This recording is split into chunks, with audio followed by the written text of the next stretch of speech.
Olá, pianeiros! Hoje vamos falar sobre algumas perguntas que fizeram aqui. Tenho várias perguntas. Quantas perguntas tem aqui, ó? 1, 2, 3, 4, 5, 6, acho que 6 ou 7 perguntas. Então eu vou falar sobre essas perguntas. Então assim, são perguntas pequenas, eu vou responder essas perguntas. Já me perguntaram, então eu falei assim, vamos, de repente essa pergunta é para todos, né? Então vamos fazer um vídeo sobre isso. Bora ver?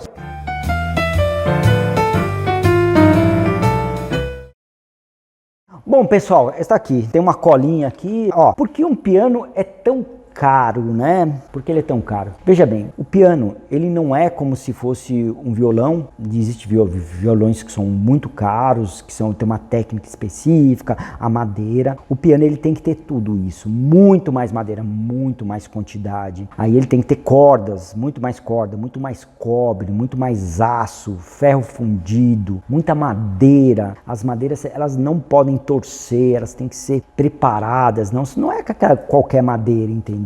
Ela não pode ser madeira verde. Geralmente, um tampo harmônico é usado abeto. O abeto, geralmente, ele é aquele que fica na montanha, bem na ponta da montanha. Quando bate o vento, ele fica com uma certa resistência e aí ele aguenta. Então, veja bem, não é qualquer madeira que é usada. Então, uma quantidade grande de madeira, você usa só alguns pedaços para fazer o piano. Então, é meio complicado, né? Você falar assim, ele tem muitas coisas. Nossa, você tem mecânica, feltros de mecânica, marteleira de tudo quanto é tipo, prensas.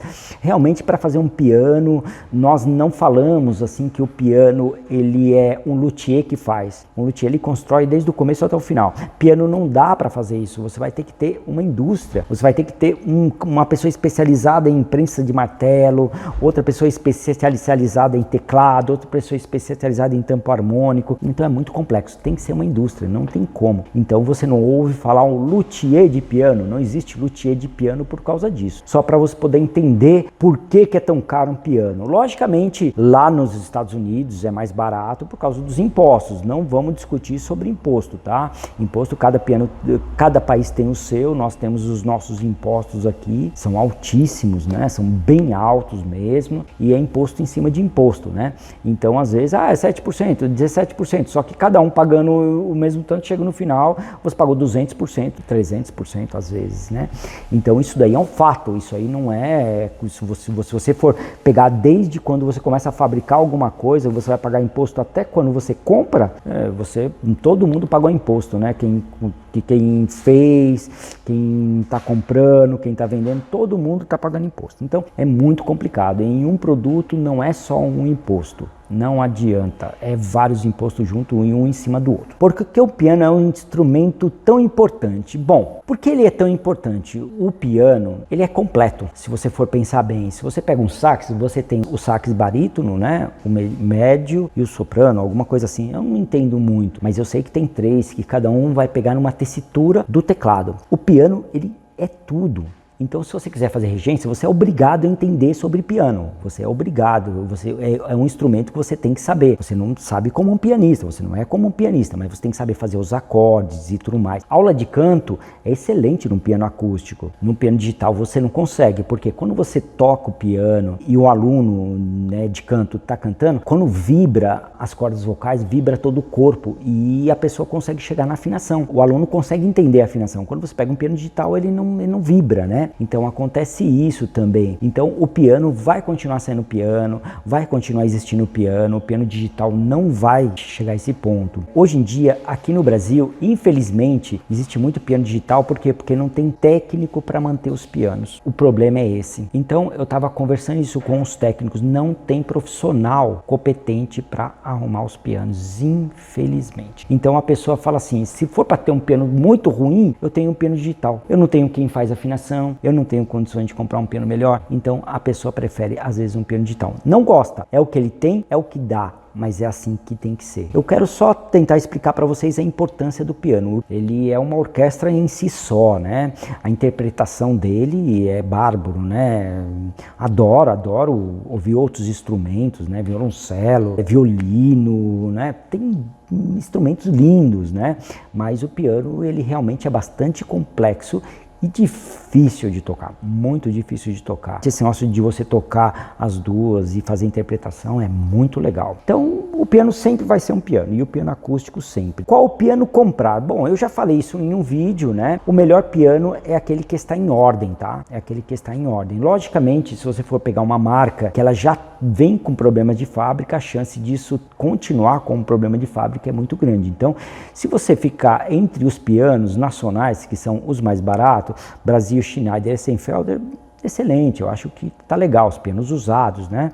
E esse daí tá muito bom, eu acho que você não vai se dar mal, vai ficar bem. Mas lógico, uma coisa usada você tem que levar seu técnico e ver qual é o problema que tem nele. Isso aí é muito importante, tá? Onde comprar um piano? Ou eu posso comprar um piano pela internet, tá? Bom, comprar pela internet você não vai tocar. Mesmo um piano que você vê da loja, um piano novo, um piano usado, é bom você tocar. Porque depende de como ele foi feita a regulagem, você vai gostar. Cada piano tem o seu timbre, a sua característica. Existe umas características de fábrica. Se você pegar um Yamaha, ele tem a característica dele, é próprio dele. O Stein tem a característica dele. Um Bechstein tem a característica dele. E assim consecutivamente. Cada piano tem a sua característica, né? É muito importante você, se você for comprar, conversar com o professor, ver o que você vai tocar, o que você está querendo tocar. Isso aí é muito importante, porque aí você vai conseguir escolher um piano certo para você. Mas o ideal é você mesmo experimentar o piano, olhar o piano, ver o piano. Lógico que você não vai ter o olhar de um técnico, né?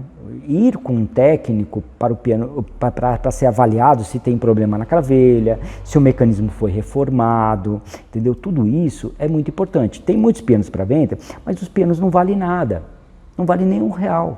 A maioria dos pianos que são vendidos não vale. Tem coisa boa? Tem, mas quando tem, vende rápido. Só vai ficar os que ninguém quer. Esse que é o problema. Você colocou lá, tá 1 mês, 2 meses, 3 meses, tá 1 ano, 2 anos. Eu já vi lá que tá desde quando eu montei a empresa, tem anúncio lá ainda, entendeu? Então assim, são pianos que não tem jeito, não vale nada. É a mesma coisa que você vai comprar um carro, o carro tá sem o motor, sem isso, você vai usar as peças, no máximo. E olhe lá ainda, porque se tiver tudo enferrujado também não tem como. O piano acontece a mesma coisa. A pessoa pega o piano, a joga num canto, deixa pegando água, deixa tudo e acha que vale alguma coisa. Desculpe, não vale, né? Pode ser até um Stein. Se ele boiou na enchente, a chance dele valer é muito pequena. A reforma vai ficar muito mais cara do que ele vale. Então não compensa. Então por isso que é importante você chamar um técnico para ter uma avaliação. Às vezes a pessoa não quer, poxa, dá um trabalho imenso. Você vai chamar o técnico, ele vai cobrar uma visita técnica, porque ele vai parar o que ele está fazendo, o que ele está ganhando dinheiro, para ir lá e fazer uma avaliação. Então ele vai ter que cobrar uma visita técnica. Aí essa visita técnica hoje eu cobro 650 uma visita técnica, né? Sem laudo, tá? Só a visita. Então, né, se você vai ver 10 pianos num dia, poxa, aí fica complicado. Mas também a pessoa vai ficar rodando com você 1 ou 2 dias aí para ver esses 10 pianos, entendeu? Então você tem que avaliar um pouco o que compensa ou o que não compensa. Em relação a tudo isso que foi falado, o mais importante que você tem que entender, veja bem, é assim, o quanto que você está disposto a gastar no piano. Muitas pessoas falam assim, eu não tenho condição. Tudo bem, não tem condição, eu entendo, tem pessoas que realmente não têm condições.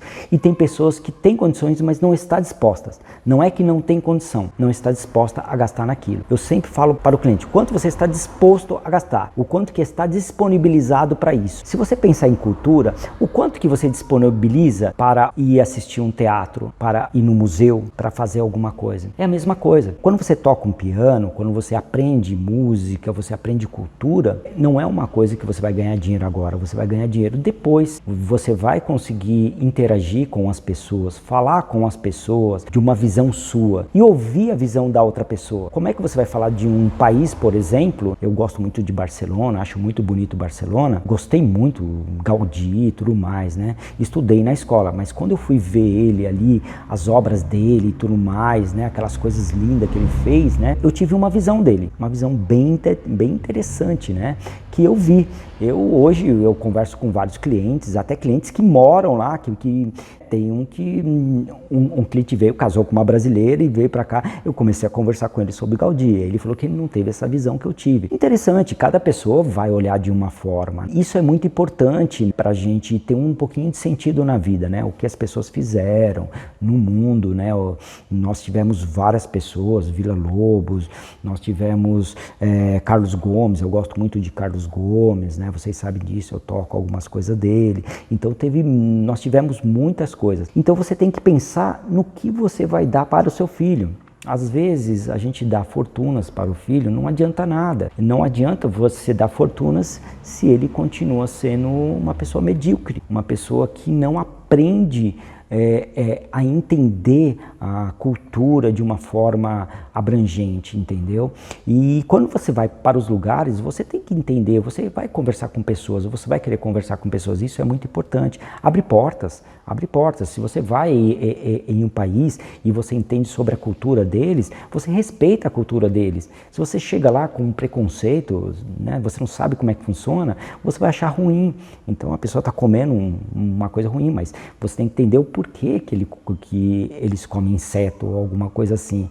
Se eles não comiam inseto, eles morriam. Então teve uma época que aconteceu, não é a realidade hoje, tudo bem, eu entendo, mas isso aconteceu, é uma época, acabou virando uma iguaria, né? Então, quando você compra um piano para o seu filho, para ele aprender, é para ele entender cultura, para ele avaliar um pouco o que ele quer ouvir. E nós já sabemos que o que nós ouvimos, o que nós fica com a gente, você pode ouvir coisa ruim e ficar com coisa ruim, ouvir coisa boa e ficar com coisa boa, ou vice-versa. Então por isso que é muito importante a gente pensar, o piano, o valor é pequeno em relação ao que ele dá de cultura e a relação que você pode ter com o mundo é muito grande, né? Levar música para as pessoas, isso é muito importante, tá bom?